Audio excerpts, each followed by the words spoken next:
And looking sharp specifically over the last 4 outings. Mound in competition setting, a lot of times you can lose rhythm, and rhythm of his delivery is right where it was when he left off. Wide of first. Diaz to Glasnow, one away. Lamont Wade Jr. is retired. Figured it out quickly. Yeah. This is Wade Meckler's major league. All brand new stadiums, new teammates, everything. He's gone out there and just dominant in general. And here's a little introduction to the big leagues. Yeah, how about facing Tyler Glasnow as your first guy you got to see in the major leagues? Smith.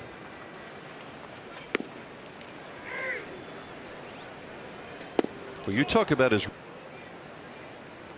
Not a bad return to the mound for Tyler Glasnow. It's like July has carried into August. That he is no longer worried about it. So, guys, that is. McClanahan, I believe he's going to see Dr. Meister tomorrow. And finally letting it go and trusting that he's healthy. It's so hard to do. Seeing a nice breaking ball right there from Glass. Game pressure, the adrenaline. Deep to the corner. Foul ball. Conforto, such a streaky hitter, homered yesterday. Into McCovey Cove. Oh, look at my man, Mark the Shark. Splash hit submitted by San Francisco. That's a base hit. Conforto gets the Giants' first hit of the game. Conforto, just a professional hit. And Tyro Estrada, former Yankee. Breaking pitches right here, the slider specifically. Ball riding 96, 98 miles an hour.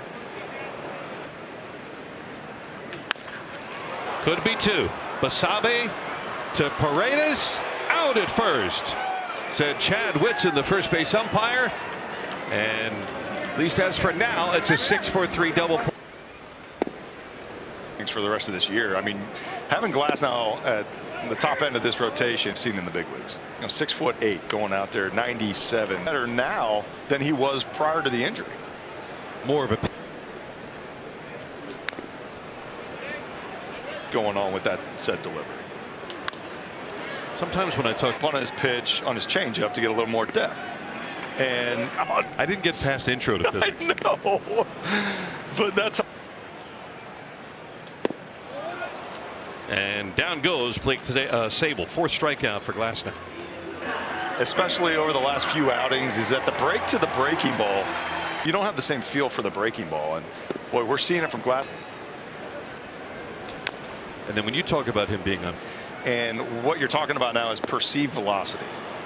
Okay, so when you release the ball. Johan Camargo.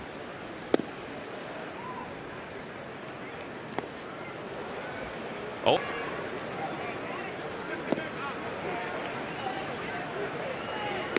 Put him away. 99 on the outside corner. And it seems like so far tonight, Doug, and you could speak to this better than I could. In the zone, and then the fastball. The fastball is commanded. Straightaway center field. While they've moved the fences in a little bit there over the last couple of years. Not that he does very often, but it keeps him off that fastball. So you just can't sit back at his stuff is. Yandy Diaz for out number 2. But now he has 3 different weapons to attack you with, all in the zone, and he's getting. Taking a season's worth of those.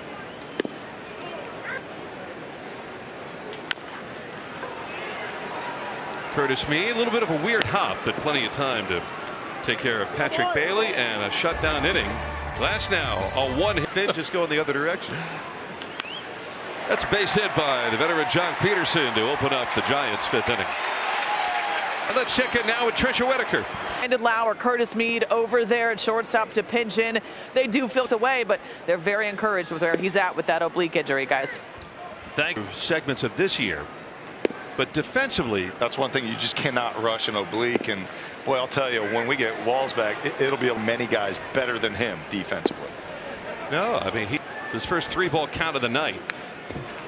And we'll see another. One of the best in the game over at center field. And Glasnow issues his first walk, so it's 2 on, nobody out. Will be the batter that Glasnow faces. First real jam of the day for strikes. through Basabe. Peterson's going to be waved home. And a Rosarena's throw too late. Cisco. Basabe's play there might have only have been third base out.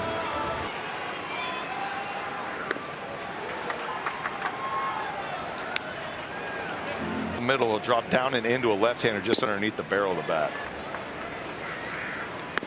And it's 3-1. A long time for a major league pitcher not to be out there. Hit well to the corner. Tracked down by Rosarena. And there's the first out, and the runners hold. Haven't been here since before he got here. In better shape, but just the sense of fatigue is both mental and physical. I mean, you're release point. And the bases are loaded. They've already paid their visit to the mound. Just 7 pitches. 4, but the Giants on the move. Down to third goes Bethancourt. It is 0-2 to Camargo. Slider, and he gets the strikeout. Junior. Another one in the zone when he wants to. What a save by Bethancourt. And it's 1-1. Catches may not always be fast. To left, but a Rosarena makes the play. And the Giants leave the bases loaded. It would have helped out a little bit.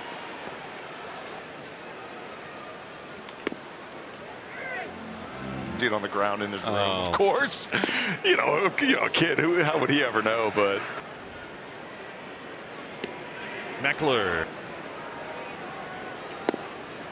Just this year, and now he's facing Tyler Glasnow at a big league setting. And he just drew a walk on base for the first time. He's fresh out of Oregon State. And he missed a spot again to Patrick. And even when you know what's going on, if you're fatigued. Little jump catch at the end by Margot in front of the archways near McCovey Cove. First out of the inning, but a well hit drive by Patrick Bailey. Jock Peterson. You're fatigued, and a lot of times you do. It's just, it can be tough because Glasnow looking for that. He won't get that, but it should get the second out of the inning, and does. It's a guy that's been on base both times. This should do it. And Glasnow is through 6 innings, and he's got a 5-1 lead. And he got the middle part of the order after the leadoff walk and the raise.